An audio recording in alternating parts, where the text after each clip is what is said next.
gumaysigu waa boqnogoyey ummadda Soomaaliyeed teelana uma u dhigan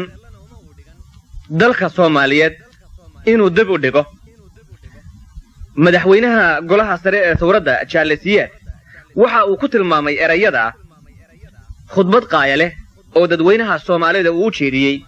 bishii January 10keedii 1972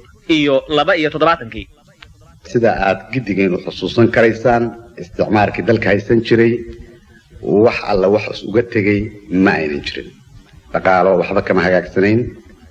wax u diyaar garaysnaa talagal loogu talagalay in hore u kaciisa lagu dadaalo waxay u ahayd caado isticmaalku inuu dadka gumaysto dagaalka uu kala dagaalamo xagga dhaqaalaha iyo xagga cilmiga iyo xagga caafimaadka intaba nacam inuu u diido tacliin dheer inay gaaraan inuu u diido xoolo badan inay yeeshaan inuusan danayn caafimaadkooda inay bataan isaga oo aan dan ka lahayn waxa weheliya inaanu ku dagaalgalno sidii aynu uga bixi lahayn wax aqoon la'aanta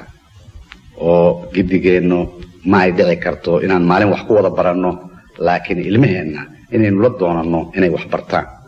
aynuna gaarsiino waqti ay ana isfahmi karaan oo aqoontaas ay barteen ay isku fahmi karaan oo ay ku fahmi karaan qoomiyadooda inay daafacaan sharafkooda inay daafacaan noloshoodana inay suubsadaan